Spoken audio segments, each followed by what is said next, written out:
Raka, 27 tahun, pendaki berpengalaman rasional, tak percaya hal mistis. Baginya gunung adalah tempat menguji diri, bukan menakuti. Malam itu ia merencanakan pendakian ke Gunung Lawu bersama 3 sahabat. Dimas, Cika, mantan kekasih yang kini lebih seperti sahabat, dan Bayu, paling pendiam tapi paling peka soal hal-hal gaib.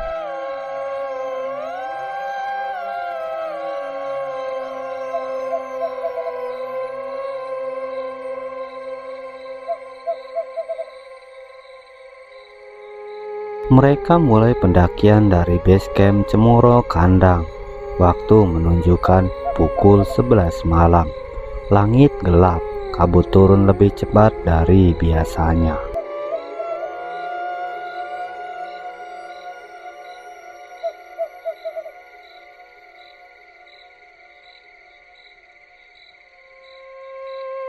Sekitar pos 2, Bayu berhenti mendadak. Ia menunjuk ke samping jalur. Ada sesuatu kecil mengenakan caping besar, duduk membelakangi mereka di antara semak. "Kalian lihat itu," kata Bayu. Dimas tertawa gugup.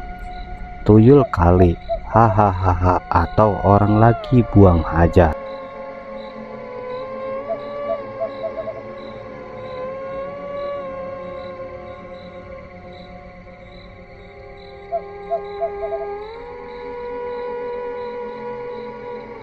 Pendakian terasa melelahkan.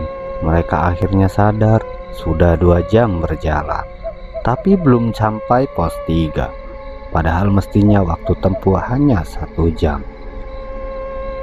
Cika merasa jalur itu seperti mengulang. "Pohon ini tadi kita lewati," Cika berbisik. Bayu terlihat makin lemah. Dimas mulai merasa panik, dan Raka untuk pertama kalinya merasakan tersesat. Raka melihatnya lagi. Sosok kecil masih mengenakan caping, sekarang berdiri tegak, tanpa wajah, tanpa suara. Ia menatap dan melangkah pelan ke hutan samping jalur.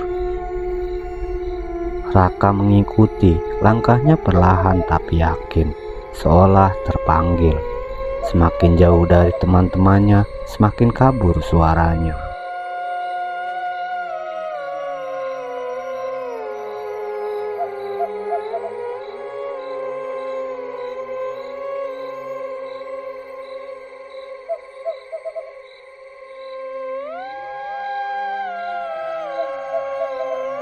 Sampai di sebuah batu besar ditumbuhi lumut. Pohon-pohon tua berdiri melingkar, seperti gerbang alam lain.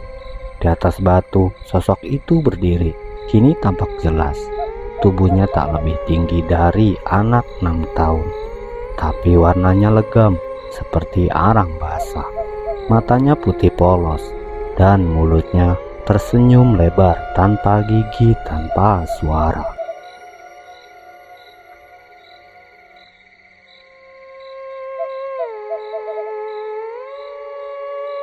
Teman-teman Raka mencarinya.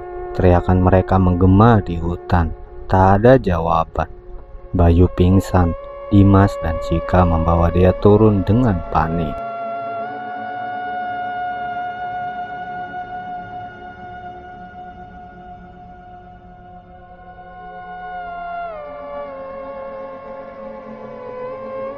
Keesokan harinya, pendaki lain menemukan Raka terduduk di dekat batu besar, matanya kosong.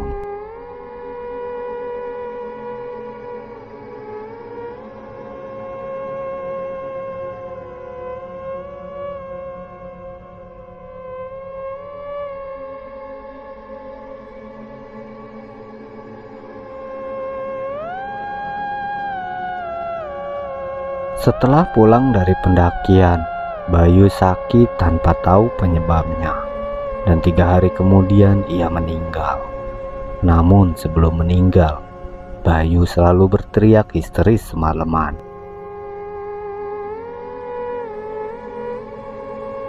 Jika temannya Bayu tak bisa tidur setiap malam, ia selalu mendengar langkah kecil menyusuri kamarnya. Kadang tampak di balik jendela, seperti bayangan caping besar.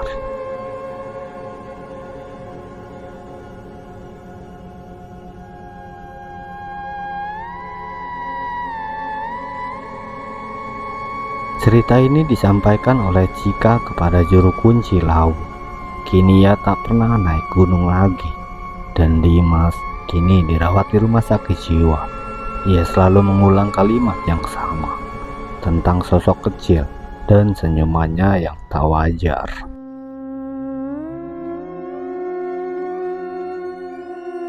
Gunung Lau tak hanya tinggi dan indah, ia juga tempat perbatasan, tempat para penjaga. Dan jika kau melihat poci hitam itu, jangan menatap balik, jangan mengikuti, dan jangan pernah memanggil namanya.